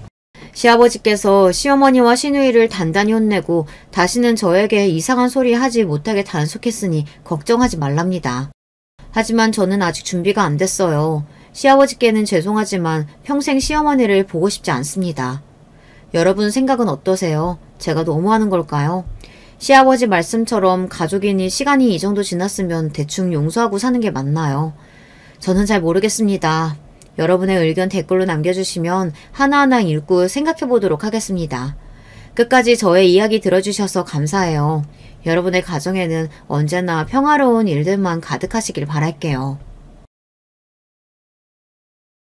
안녕하세요. 학창시절에 라디오 듣는 걸 정말로 좋아했던 학생이었는데 중년의 나이가 되어서는 유튜브로 사연 라디오를 접하는 아줌마가 되었네요. 제가 아끼고 애청하는 채널에 저의 경험담을 보내봅니다. 제 지난날이 담긴 사연 함께 들어주시겠어요? 저는 매년 이맘때가 되면 그날의 일을 떠올린답니다. 날씨가 흐리고 습할 것이라는 일기예보와는 다르게 햇살도 적당하고 신선한 날이었죠. 저는 그때 생각했었어요. 시아버지께서 저를 시댁으로 초대해 주신 것에 응하기 아주 좋은 날씨라고 말입니다. 제 시댁은 경기도 양주의 고즈넉한 마을에 자리하고 있어요. 단독 주택이고 앞뒤로 정원이 딸려 있습니다. 2층 건물에 옥상이 있는데요. 옛날 건축물이 아니고 새로이 전문 건축가의 손길을 받아 지은 집이기 때문에 세련된 멋이 물씬 풍기죠. 당연히 전용 주차 공간이 따로 존재하고요. 또한 이 집에는 지하 공간이 있다는 게 약간의 특이한 부분입니다. 저에게 있어서 시댁은 내 인생이 성공했다는 증표나 다름없었습니다. 가끔 시댁에 들릴 때마다 이런 감상이 들곤 했었어요. 와, 내가 이런 시댁을 둔 사람이라니. 내가 이런 집에서 사는 사람들의 며느리인 거야. 이 정도면 TV에 나오는 잘 사는 부잣집들의 수준에 근접하지 않을까? 내가 이런 정도의 집안에 시집을 왔다니. 정말 멋지다. 내 인생 정말 성공했구나. 왠지 부끄럽고 민망하지만 저는 진심으로 그런 감상을 품고 있었답니다. 뿌듯했고 보람찼어요. 시댁에 방문할 때면 제가 마치 TV나 영화에 나오는 중요한 인물이 된 것 같아서 묘한 고향감에 휩싸였죠. 그날도 저는 시아버지의 초대를 받아 시댁에 들르게 된 것을 무척 기쁘게 생각하고 있었습니다. 제가 점차 식물에 관심이 생겼고 특히 허브 종류에 많은 호기심이 생긴 뒤였는데요. 그런 저를 아시고서 시아버지께서는 한 번 시간을 내서 시댁에서 키우고 있는 각종 식물 화분들을 저에게 소개해 주시고 몇 개는 골라서 내어주실 거라고 말씀하신 바가 있었어요. 그러다가 마침 시아버지의 지인분께서 예쁘고 싱싱한 허브 몇 가지를 선물로 시댁에 놓고 가셨다는데요. 그렇게 된 김에 시아버지께서 얼른 저에게 그런 걸 보여주시고 또 몇 개를 추려서 주시고자 저를 시댁으로 따로 불러주신 것이었죠. 시어머니께서는 그때 마침 교회분들하고 멀리 여수의 바닷가 여행을 2박 3일 일정으로 가신 참이었어요. 그래서 시아버지께서는 저에게 초대라는 표현을 쓰시면서 편하고 재미있는 시간을 보내자고 해주셨습니다. 얼마나 반가운 마음을 안고 시댁에 도착했었는지 몰라요. 불과 몇 분 뒤에 엄청난 상황을 맞닥뜨릴 줄도 모르고 저는 환하게 웃으며 저를 맞아주시는 시아버지와 인사를 나눴습니다. 아버님, 일기예보에서는 오늘 날씨가 안 좋을 거라더니 전혀 아니네요. 햇살도 적당해서 오는 길에 풍경 보기가 너무 좋았어요. 간단히 아침 겸 점심을 먹고 나왔더니 바깥 풍경을 보며 오는 동안 저절로 향 좋은 커피나 차 같은 게 생각나지 뭔가요? 저희 잠깐 티타임 가져요. 그런데 점심은 이미 드셨죠? 티타임? 그거 좋지. 뱃속에 뭔가 딱히 든 게 없어서 커피는 좀 부담스럽고. 꽃잎차나 한 잔 마셨으면 좋겠구나. 네? 혹시 아버님 아직 식사 전이세요? 이미 점심때가 꽤나 지났는데요. 어머님이 안 계셔서 식사 잘 못하고 계신 거예요? 그런 건 아니고 원래 아까 밥을 챙겨 먹으려고 했는데 예상치 못한 일이 생겨버리는 바람에 그러지를 못했구나. 때를 놓쳤더니 별로 입맛도 안 돌아. 네 말 맞다나 그냥 티타임이나 갖자. 가볍게 한 잔 마시고 나서 뒤뜰에 있는 화분들부터 보러 가자꾸나. 네, 그렇게 할게요. 꽃잎차는 저번에 보니까 어머니께서 종류를 꽤 늘리셨던데 뭐가 괜찮을지 제가 우선 살펴보고 우리도록 할게요. 괜찮으시죠? 그렇게 해라. 나는 잠깐 2층 테라스 소파에 가서 앉아있으마. 밖에 바람이 솔솔 부는 것 같은데 바람이나 쐬면서 심신을 다스리고 있으련다. 뒷짐을 지고 2층으로 올라가시는 시아버지를 보며 제가 고개를 연속해서 갸웃갸웃 거렸습니다. 왠지 시아버지께서 기운이 착 가라앉아 보이셨거든요. 바로 전날에 통화를 할 때까지만 해도, 그리고 출발하기 전에 문자를 짧게 주고받았을 때에도 별다른 이상 징후는 포착한 바가 없었어요. 그런데 어딘가 가라앉아 보이는 시아버지의 안색하며 뭔가 수심이 짙으신 듯 바람을 쐬겠다고 하시는 것까지 왠지 이상했어요. 그냥 느낌이라는 게 그랬어요. 묘한 예감이 들었다고나 할까요? 저는 시어머니께서 정리해 놓으신 꽃잎차들을 살펴보다가 은은한 향이 나는 한 가지를 골라냈고 전용 다도 용기를 찾기 시작했어요. 이것에 딱 걸맞은 용품이 있었다는 게 떠올랐거든요. 살림은 죄다 어머니께서 혼자 도맡아 하시고 그도 아니면 도우미 이모님께서 종종 하시니까 나는 뭐가 어디에 있는지 정확히 위치를 아는 게 없네.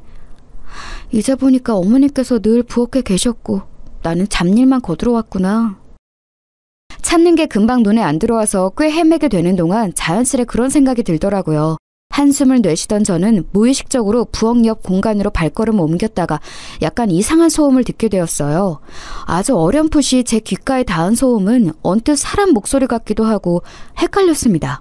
아주 찰나에 들었던 거라서 저는 별로 신경을 안 쓰려고 했어요. 그런데 또다시 미묘한 어떤 소음이 들려오는 거예요. 이제는 아예 무시를 할 수가 없어져서 저는 그 소리가 들려왔던 방향대로 가보았어요. 그랬더니 저는 어느새 지하실로 내려가는 계단 앞에 서 있었죠. 집에는 당연히 저와 시아버지 두 사람뿐이었기 때문에 저는 설마 저 아래에 누가 있다거나 하는 가정은 쉽사리 하지 않았습니다. 그냥 별 생각 없이 이쯤에서 뭔가 소리가 나지 않았나 하면서 앞에 서봤던 거예요. 그렇기에 저는 순전히 장난스럽게 아주 가볍게 계단 아래를 향해 이런 혼잣말을 했던 것이고요. 저기요, 아무도 없는 거 맞죠? 아무도 안 계시면 저는 이만 가볼게요. 차를 맛있게 우려해서요. 장난처럼 혼자 뱉어보았던 혼잣말. 그러나 발길을 돌린 저의 뒤편에서 작지만 분명한 음성이 대답으로 들려왔습니다. 여기에요. 지금 여기에 사람 있어요. 제발 살려주세요.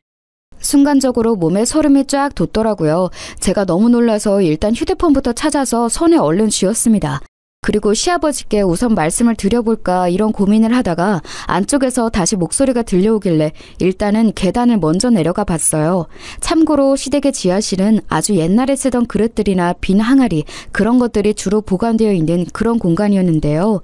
지하실로 내려가며 3평 정도 되는 꽤 널찍한 공간이 우선 있었고 문이 하나 있었는데 그 안에는 주로 오래오래 두고 먹는 식재료 같은 게 자리하고 있었습니다. 저도 시댁에 방문할 때마다 매번 지하실에 내려가 본 게 아니었기 때문에 사실 어떤 공간인지 잘 알지 못했어요. 그렇기에 반쯤은 낯설고 두려운 심정을 안고 지하실로 내려갔던 거예요. 그리고 굳게 닫혀있는 성인 여성의 표준 신장인 저보다도 높이가 조금 낮은 문 너머에서 음성이 들려오고 있었다는 것을 알고는 놀라서 기절할 뻔했습니다. 그리고 잠시 후에는 거기서 더욱 놀라고 말았죠. 진짜 심장이 멎는 줄 알았어요. 설마 형님? 지금 앞에 계신 거 형님 맞으시죠? 분명히 형님 목소리였어요. 형님, 저 좀 살려주세요. 얼른 여기서 꺼내주세요. 무서워서 미칠 것 같아요. 동서? 세상에, 이게 무슨 일이야? 지금 그 안에 동서가 있다고? 이건 창고니까 당연히 밖에서 잠그는 문인데 그 안에 동서가 어쩌다가 갇힌 거야? 어머나, 미쳤어. 이게 지금 무슨 상황이야? 지금 놀라고만 계실 때가 아니에요. 빨리 저를 꺼내주기나 해주세요. 형님, 저 여기에 1분이라도 더 못 있겠다고요. 이러다가 정신병 걸릴 것 같아요. 당연히 그래야지. 내 정신 좀 봐. 얼른 이 잠근 장치부터 풀어볼게. 근데 모양이 희한하게 생겨서 바로 풀지는 못할 것 같으니까 잠시만 기다려줘. 저 인내심 별로 없거든요. 원래도 인내심이 없는 편인데 지금은 더 없어진 상태예요. 그러니까 제발 좀 빨리 어떻게든 문 좀 열어보세요. 못하시겠으면 그냥 119에 신고나 해주시든가요. 잠깐만, 나 지금 이거 푸는 법을 알아낸 것 같아. 곧 열릴 테니까 잠깐만 기다려봐. 근데 동서 지금 여기 얼마나 있던 거야? 대체 어쩌다가 갇힌 거고? 동서가 여기 있는데 아버님께서는 왜 이 사실을 모르셨지? 하여간 별 희한한 일이 다 있네. 난해한 잠근 장치와 씨름을 하며 그렇게 중얼거렸던 저는 문득 어느 가정 한 가지에 생각이 다다르고 말았고 그 순간 손을 덜덜 떨면서 뒤를 돌아봤어요. 그러자 제 뒤편에는 시아버지께서 서 계셨습니다. 무표정한 얼굴로 말이에요. 간접등 2개만 켜져 있는 지하실에서 가만히 서 계시는 시아버지를 일대일로 마주하자 저도 모르게 긴장 어린 마른 침이 삼켜졌어요. 어느새 문 안쪽의 동서는 조용해져 있었습니다. 제가 잠근 장치에 집중하면서 혼잣말을 하는 사이 동서는 이쪽으로 다가온 시아버지의 발소리를 들었던 거예요. 시아버지께서 앞에 오신 걸 알아차리자 조용해진 동서, 그리고 바깥에서 잠기는 문 안에 갇혀있던 동서. 동서는 면허가 없어서 택시를 애용했으니 집 밖에 차가 없었다는 건 그렇다 치고 신발장에 동서의 신발마저 없었죠. 시어머니께서 여행을 가 계신 현재 이 집에는 시아버지뿐이셨으니 그렇다면 동서를 이렇게 가둔 범인은 당연히 제 눈앞에 계신 시아버지라고 봐야 옳았습니다. 그걸 저에게 숨기신 것이고요.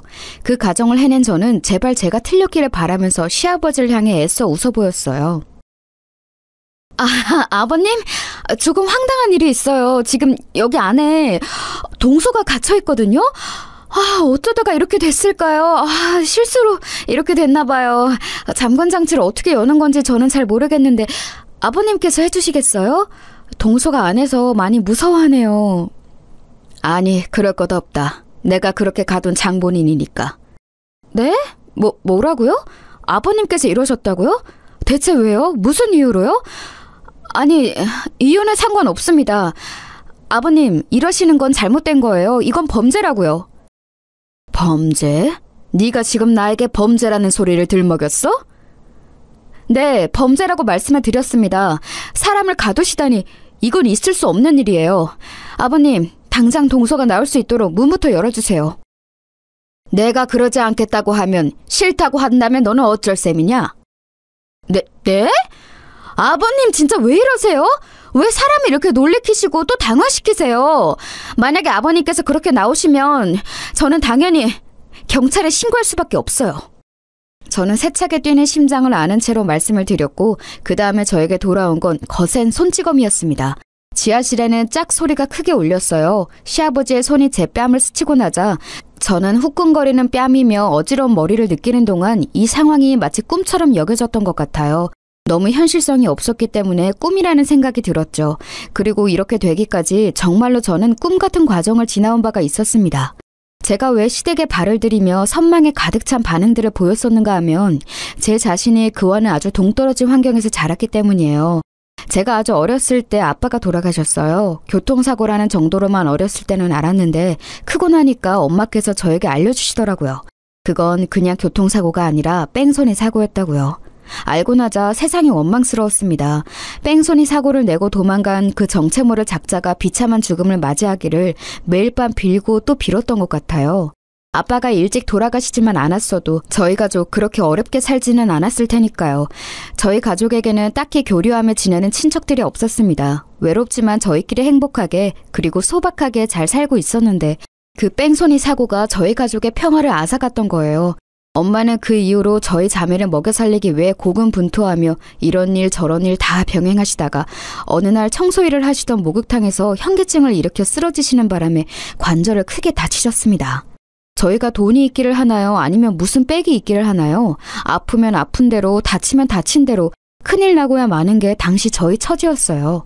엄마는 제때 적절한 치료를 받지 못하셨고 결국은 그 이후로 다리를 살짝 절게 되셨으며 극심한 허리 통증에 시달리며 살게 되셨습니다. 당연히 이를 구하시는 것에 큰 제약이 생겼죠.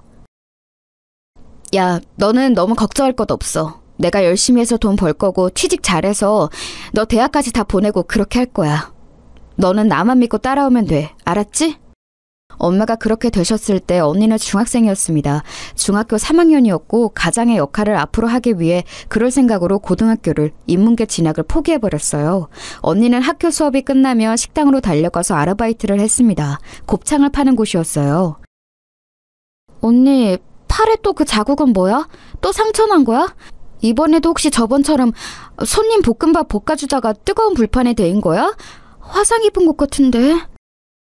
별거 아니야. 별로 아프지도 않고 이런 것쯤은 시간만 지나면 다 낫게 되어 있어. 그래도 오늘은 지난번처럼 손님들 볶음밥 볶아주다가 실수로 밥을 반 이상 테이블로 날려버리는 실수는 안 했다. 그건 언니 실수라기보다는 어쩔 수 없는 일이라고 내가 말했잖아. 일하다가 보면 그럴 수도 있는 거지. 게다가 언니는 거기서 일하는 사람들 중에서 혼자 학생이라 어리고 경력도 얼마 안 되는데 남들처럼 잘하기를 바란다면 그건 사장이 이상한 거야. 아유, 그래도 동생이라고 이 언니 편 들어주는 거야? 이래봬도 내가 점점 실력이 발전하고 있으니까 너무 걱정하지 마. 잔실수가 많은데도 인내심 가지고 나를 안 자르시는 것만으로도 나는 사장님께 감사하고 있어. 일을 다닐 때가 있다는 것만으로도 감사하는 마음으로 그런 자세를 갖고 일해야지. 무척 힘든 나날이었을 텐데 언니는 불평불만을 하기보다는 주어진 것에 감사할 줄 아는 사람이었던 것 같아요. 늘 긍정적으로 힘을 내려고 했고 저에게 그 기운을 나누어주고 싶어 했었어요. 언니하고 저는 성향이 미묘하게 다른 자매였습니다. 언니가 어떻게든 좋은 생각만 하면서 힘을 내려고 했었다면 저는 분한 심정으로 일을 갈면서 목표를 세우고 나아가는 쪽이었죠. 만약 저희 가족이 경제적으로 풍족했다면 아빠가 돌아가셨다고 해서 저희가 큰 영향을 받고 무너지지는 않았을 거라는 생각이 들었어요. 이게 다 원래 지지부진하게 살고 있었기 때문에 벌어진 비극으로 생각이 되었던 것이죠. 저는 냉정하게 제 공부 수준을 평가했습니다.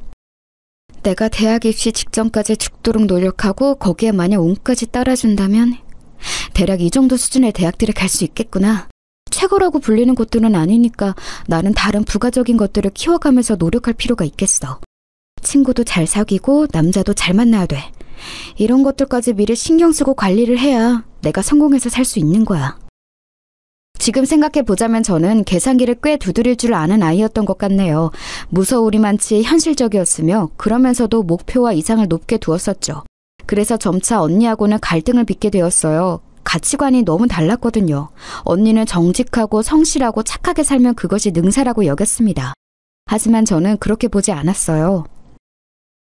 언니가 고생한 거, 노력한 거 다 알아. 그치만 언니가 그렇게 산다고 해서 나한테 훈계하고 잔소리할 자격은 없어. 내가 뭐든지 계산적으로 행동하며 사는 것 같다고? 그게 뭐 어때서? 내 눈에는 손해보면서 살더라도 더불어 같이 사는 게 좋다고 여기는 언니가 특이하고 이상하게 보여. 아빠를 억울하게 잃었고 엄마가 고생만 하다가 저렇게 됐는데 언니는 세상을 어떻게 동화처럼 바라볼 수가 있어? 어느 날 언니와 감정적으로 싸우던 와중에 저는 모진 소리까지 뱉고 말았죠. 그러자 언니가 상처받은 눈빛으로 절 쳐다봤는데 저는 사과하지 않았어요. 그때부터 서서히 자매 관계가 멀어지기 시작했었죠. 저는 죽도록 노력해서 제 선에서 한계치라고 할 수 있는 대학에 입학하는 데 성공했고 그때부터 친구들을 철저히 고르며 사귀었어요. 제 미래에 도움이 될 만한 애들하고만 어울려 다녔죠. 저희 집이 가난한 거 웬만한 애들은 다 몰랐어요. 제가 일부러 사치에 관심 없고 검소한 걸 좋아하는 사람인 척 늘 그렇게 연기를 했으니까요. 정보를 잘 얻어서 저는 좋은 회사까지 들어가는 데 성공했습니다. 언니는 이때 사람 좋고 착하지만 집안은 정말 가난한 형부를 만나서 결혼을 전제로 연애 중이었죠.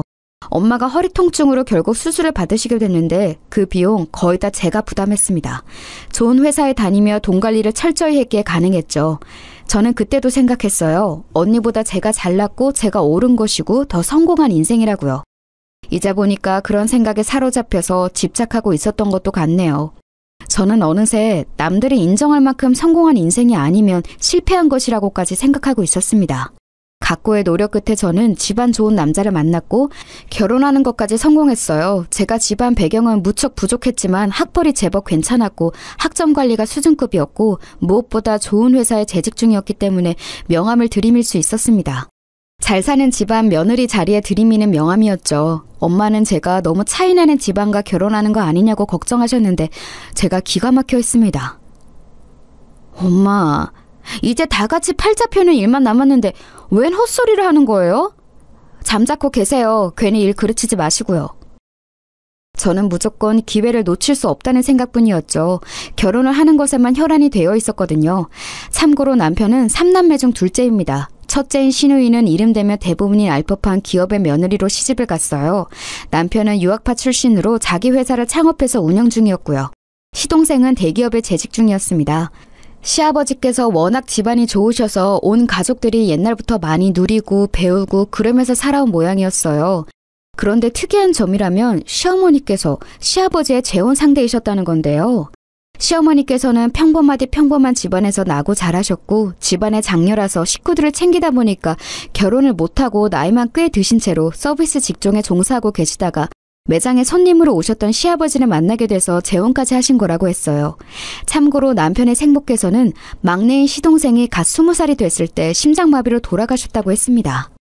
아, 그래서 엄마와 자식 간의 사이가 왠지 모를 거리감이 느껴졌었던 거구나. 자식들이 다 큰 다음에 재혼하신 계모이셨어. 제가 남편을 종용해서 굳이 시어머니께 잘 좀 해드리라고 그럴 필요는 없을 것 같았어요. 저야말로 이제 알아서 제 밥그릇이나 챙겨야 할 것 같았으니까요. 시댁의 이모저모를 파악하고 있던 제 눈에 단연 들어온 상대는 바로 동서였습니다. 동서는 시댁만큼은 아니더라도 꽤 유복한 집안 출신이었고 조용하고 과묵한 시동생에 비하자면 지나치게 외향적인 인물이었죠. 늘 자신감 넘치는 표정, 오만한 말투 이런 것들을 마주할 때면 솔직히 저는 주눅이 들었어요. 저게 바로 제가 후천적으로 만들어내고 흉내낼 수 없는 진짜 배기 같았죠. 타고난 부잣집에서 나고 자라며 저렇게 굴 수 있는 걸까 싶어서 솔직히 속으로 처음에는 부러워했습니다. 다 마신 물컵을 아무렇지도 않게 시어머니께 전달드리면서 치우세요라는 눈치를 보내는 동서를 목격했을 때는 엄청 놀랐었지만 굳이 놀란 티를 내진 않았고요. 가만히 물컵을 치우는 시어머니를 보면서 제가 앞으로 어떻게 처신해야 할지를 열심히 계산했었네요.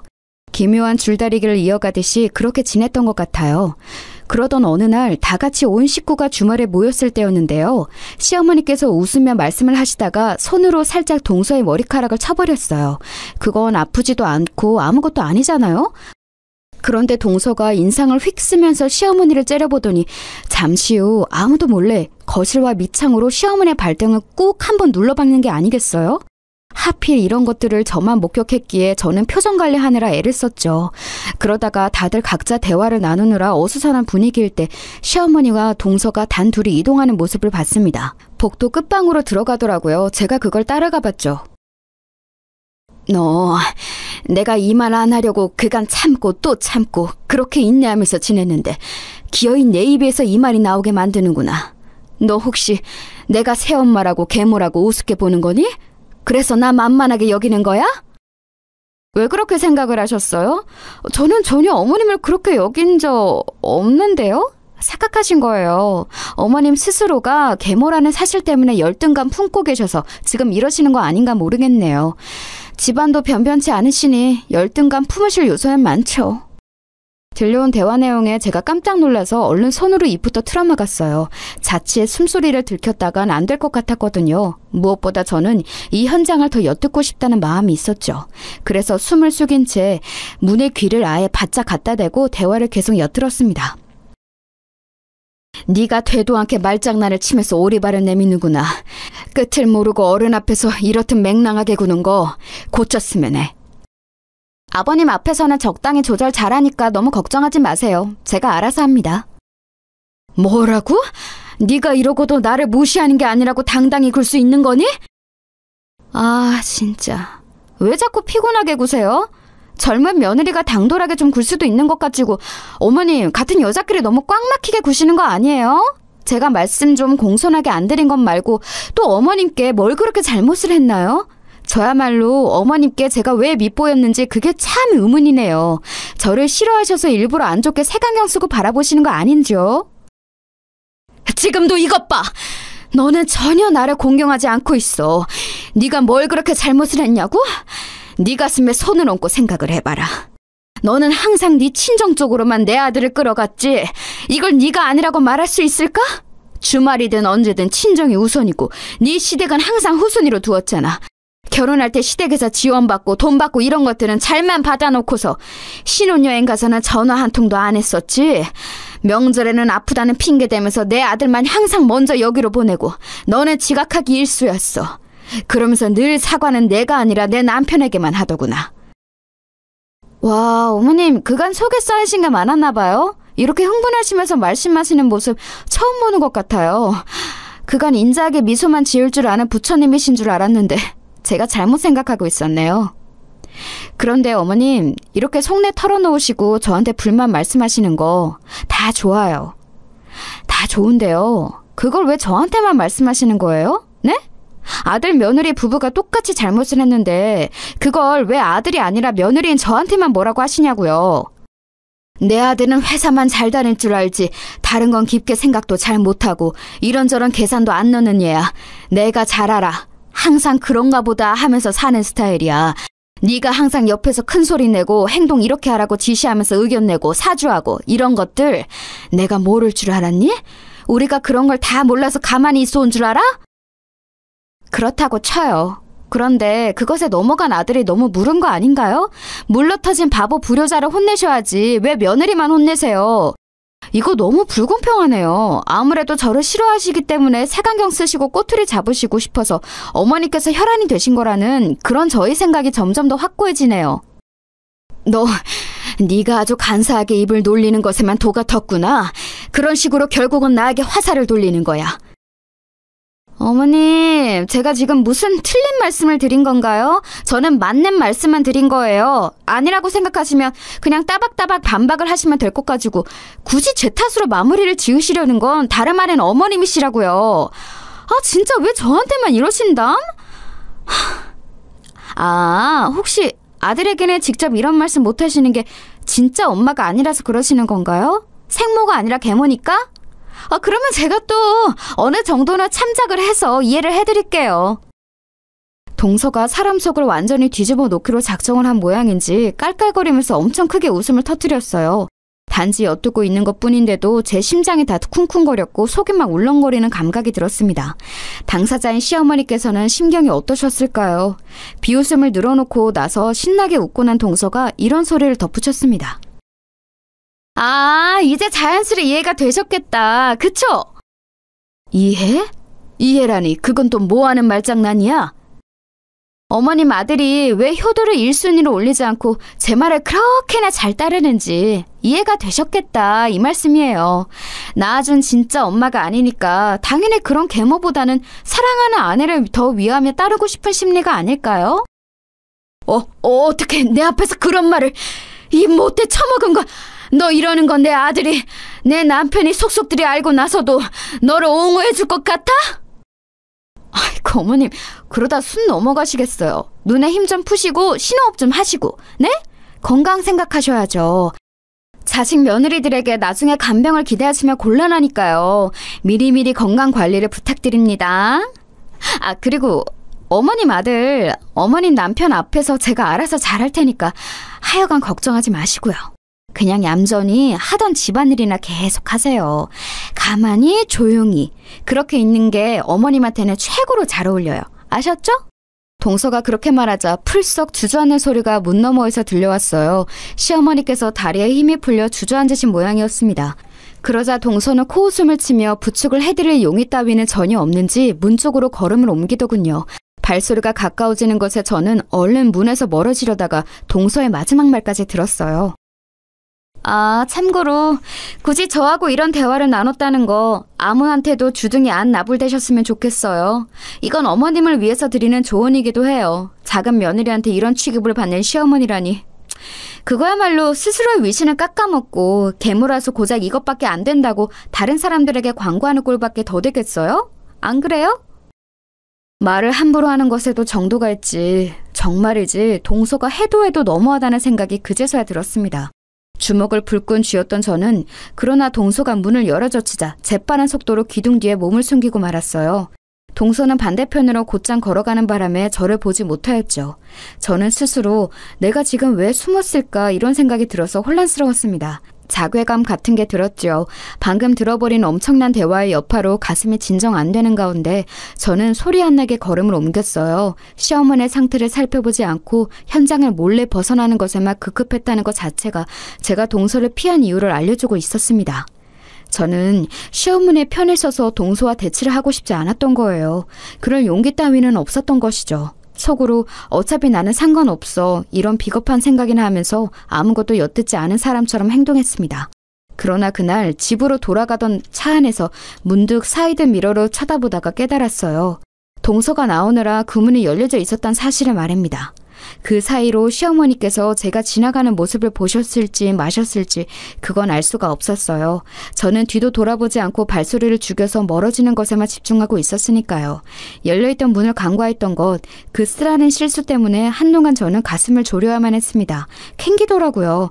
왠지 그날 제가 목격당했을 것 같다는 짐작이 들어서 시어머니를 똑바로 쳐다보기가 어려워졌어요. 하지만 사람이라는 건 적응의 동물이자 망각의 동물이더라고요. 며칠이 지나자 몇 주가 지나도록 시어머니께서 어떠한 낌새도 보이시지 않자 저는 안심을 해버렸습니다. 그날 시어머니께서는 저를 못 보신 게 분명했죠.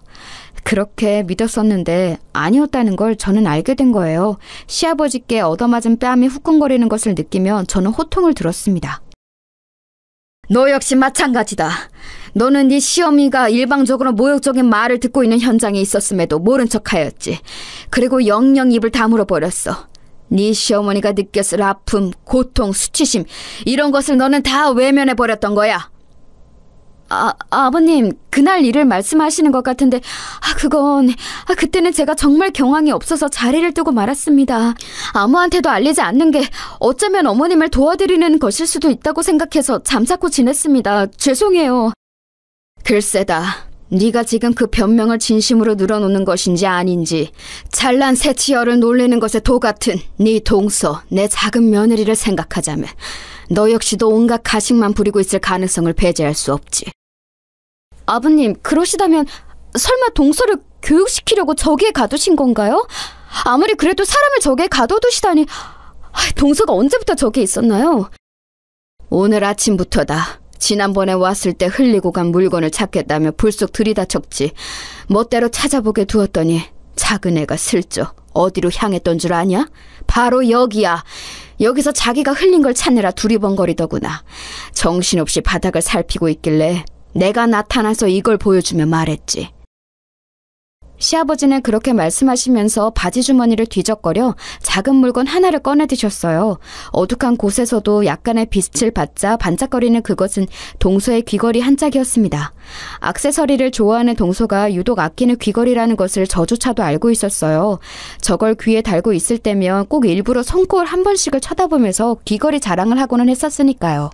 희귀한 보석에 달려있는 제품이라고 했습니다. 그런데 그걸 동서가 굳이 이런 지하실에 흘렸었다는 게 의문이었을 때 시아버지께서 동서 앞에 나타나 뱉으셨다는 말씀에 제가 기절할 듯 놀라고 말았습니다. 이걸 찾고 있는 거냐? 네가 네 시어미를 저 좁은 공간에 가둬두고 잠금 장치를 몰래 잠근 후에 도망치느라 흘리고 말았던 이 귀걸이를 다시 찾으러 온 거냐? 동서에게 뱉었던 말씀을 그대로 재현하신 시아버지의 말씀을 듣고 저는 곧장 동서가 있는 쪽을 바라봤습니다. 굳게 닫혀있는 문 너머에서 동서의 떨리는 숨소리가 들려왔어요. 동서가 시어머니를 저기에 가뒀었다니 가히 충격적인 이야기였습니다. 동서, 지금 아버님께서 하신 말씀 정말 사실이야? 동서가 어머님을 거기에 가뒀어? 언제? 왜? 어쩌다가? 그건 있을 수 없는 일이잖아. 해서는 안 되는 짓이잖아. 저도 후회하고 있어요. 후회하고 있다고요.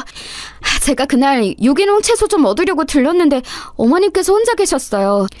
근데 제가 비닐팩 어디에 있냐고 그걸 여쭤봤는데 자꾸 대답을 안 하시고 저를 무시하시는 거예요. 열받아서 혼자 비닐팩 챙겨다가 채소 담으려고 했는데 암만 해도 비닐팩이 어디 있는지 안 보였어요.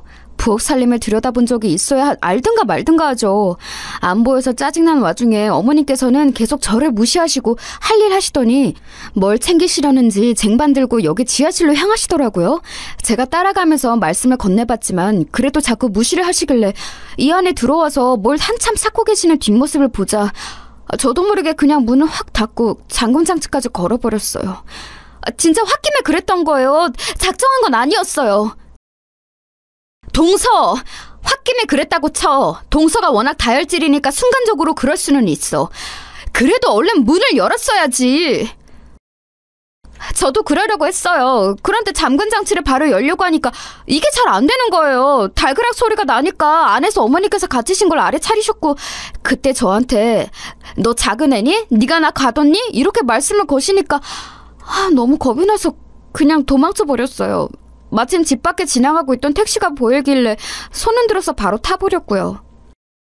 세상에나 정말 어이가 없는 일이었습니다. 사고를 쳤으면 수습을 하면 될 것을 회피를 해버린 동서 때문에 시어머니께서는 휴대폰도 없이 그 안에 들어가서 장장 7시간을 갇혀 계셨다고 했어요. 그런 곳에 들어가 있으면 시간 가는 것도 가늠이 안 되어서 7시간보다 체감 시간은 더 길었을 거예요. 외출하셨던 시아버지께서 돌아오시고 나서야 시어머니는 큰 소리로 도움을 요청해서 당신의 위치를 알리실 수 있었습니다. 그리고 두 분은 지하실 계단에서 동서의 귀걸이를 발견하셨죠. 그때 시어머니께서 눈물을 흘리시며 그간의 모든 수모, 마음고생을 다 털어놓으셨던 거예요. 시아버지께서는 극한의 분노에 휩싸이셨지만 당장 응징하시겠다는 시아버지를 말린 건 시어머니이셨다고 합니다. 당신께서 분란의 불씨가 되는 건 사양이라고 하시면서 앞으로를 지켜보며 앞으로 벌어질 일들만 바로잡고 싶다고 하셨다고 하네요. 시어머니의 관용에 시아버지도 어느 정도 수긍을 하셨고요. 그런데 동서가 귀걸이를 찾으러 온 모습을 보자 시아버지께서는 그때 일을 추궁하셨던 거죠. 그리고 동서는 너무 찔린 나머지 헛소리를 하고 말았고요. 네? 어머니께서 이 안에 갇혀 계셨다고요? 글쎄요. 제가 무의식적으로 저기 잠근 장치를 걸었었나 안 걸었었나 그건 확실히 잘 모르겠는데 다른 곳도 아니고 집에 있는 지하실이니까 그래도 어머니께서 많이 무서워하지는 않으셨을 거예요. 그렇죠? 죄송하다고 사과를 해도 부족할 판국에 그런 소리를 늘어놓으니 시아버지의 화를 돋우고 만 것이었죠. 시아버지께서는 안 무서울 것 같으면 네가 들어가 봐라고 하셨고 동서는 자신의 말을 증명하기 위해 일단 안에 들어갔던 거예요. 그리고 시아버지께서는 잠금 장치를 거신 채 무작정 지하실 밖으로 나오셨죠. 남겨진 동서는 혼비백산이었고요. 일련의 과정들을 알게 된 제가 그 어떤 말도 함부로 뱉을 수가 없어서 고개만 떨구었습니다. 너는 그 젊은 나이로 고작 네 시간을 거기 있었던 걸 가지고 엄살을 다 떠는구나. 너보다 훨씬 나이가 많고 심약한 네 시어머니는 7시간을 훌쩍 넘기도록 그 안에 갇혀 있었고 내 도움으로 나왔을 때는 사지를 떨고 있었으나 너에게 당장 응징하겠다는 나를 열심히도 만류하였어.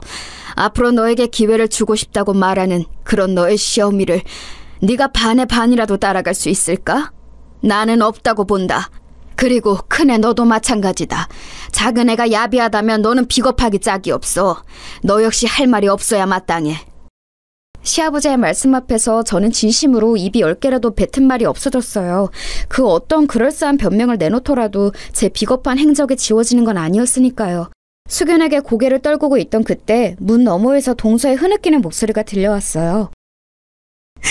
아버님, 잘못했습니다. 제가 그간 오만방자했고 건방졌고 주제 넘었고 못되게 굴었습니다.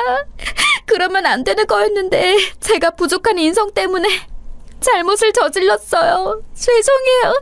어머님께도 정식으로 사과를 드리겠습니다. 제가 조금 놀라서 시아버지를 쳐다봤어요. 동서의 목소리, 그건 들어본 적 없이 진실된 음성이었어요.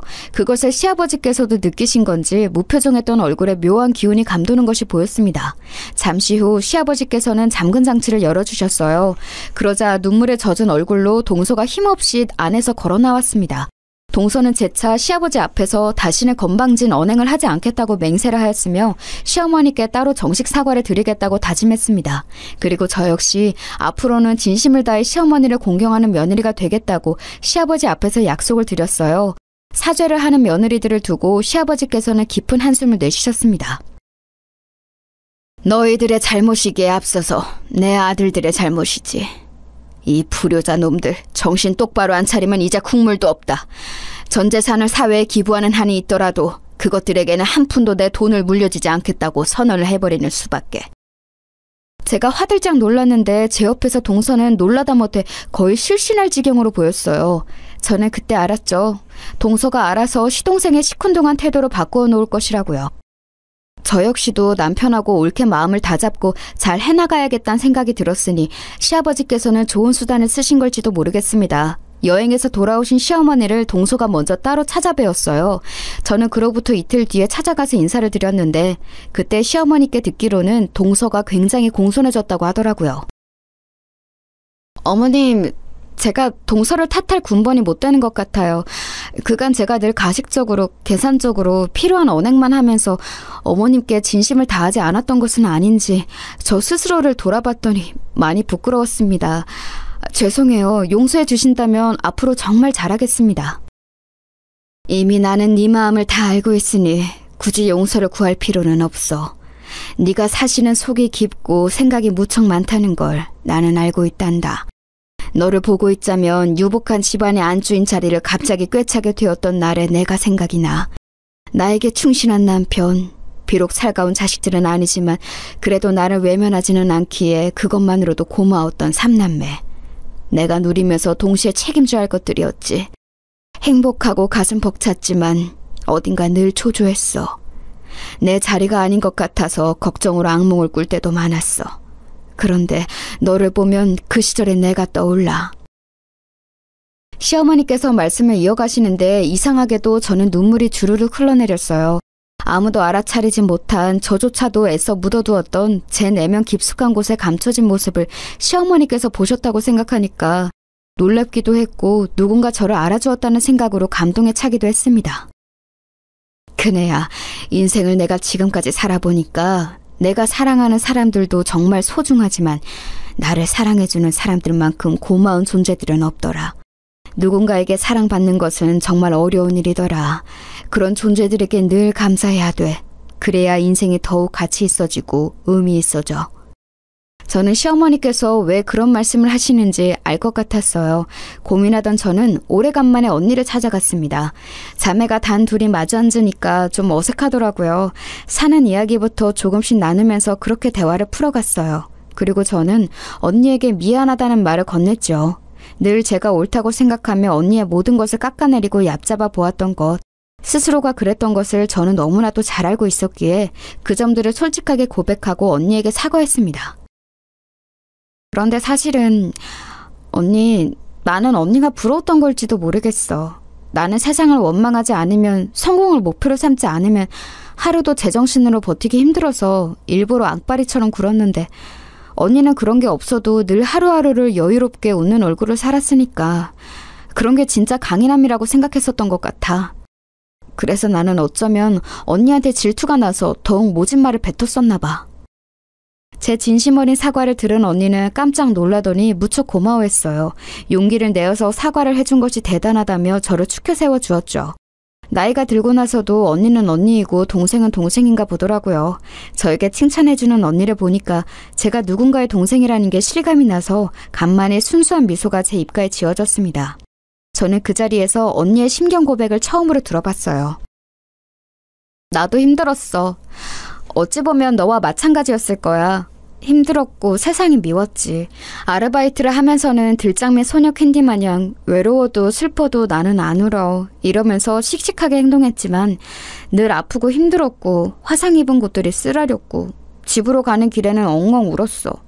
버스비가 아까워서 집까지 늘 걸어 다녔던 그 밤들이 서글펐어. 그때는 몰랐는데 지금 휴대폰으로 지도앱을 켜서 거리를 환산해보니까 내가 매일 밤 아르바이트를 끝나고 4km를 집까지 걸어갔던 거였더라. 학교 끝나고 거기까지 걸어가서 6시간 근무를 한 뒤에 다시 4km를 걸어서 집까지. 다시 지금 해보라고 해도 못할 것 같은데 고등학교 생활을 그렇게 했었네. 정말 힘들었고 괜찮은 척을 하지 않으면 더 힘들어질 것 같아서 스스로에게 주문을 걸었던 것 같아. 긍정적으로만 생각하며 살자고. 일부러 더 그랬던 거지. 언니의 말이 끝나자 저는 철이 들고 나서는 처음으로 언니를 품에 와라 끌어안았어요. 언니가 깜짝 놀라서 얼어붙어 있다가 제가 울기 시작하니까 자기도 막 울면서 저를 꼭 안아줬습니다. 이렇게 별거 아닌 대화로도 저희는 속마음을 확인할 수 있었고 사이좋은 자매가 될 수 있었어요. 그 이후로는 자주 교류하면서 엄마까지 세 모녀가 즐겁게 지냈죠. 다 시어머니 덕분인 것 같아서 저는 효도하는 며느리가 되었답니다. 남편한테 항상 시어머니께 잘해드리라며 잔소리 날리는 아내가 되었고요. 동서는 사실 곧장 큰 변화를 보인 건 아니었는데요. 차츰 사람의 기운이 괜찮아졌어요. 예전에는 항상 시한폭탄 같은 기운을 두르고 있었다면 이제는 호수를 운영하는 백조 같은 기운을 슬쩍 두르고 있었죠. 무엇보다 시어머니 앞에서 동서가 시건방지게 구는 일은 없었답니다. 잘못 꼬여 있던 탈해가 잘 풀려서 모두 잘 지내고 있기에 다행인 일상을 보내고 있어요. 앞으로도 순탄한 앞날만 펼쳐졌으면 하네요.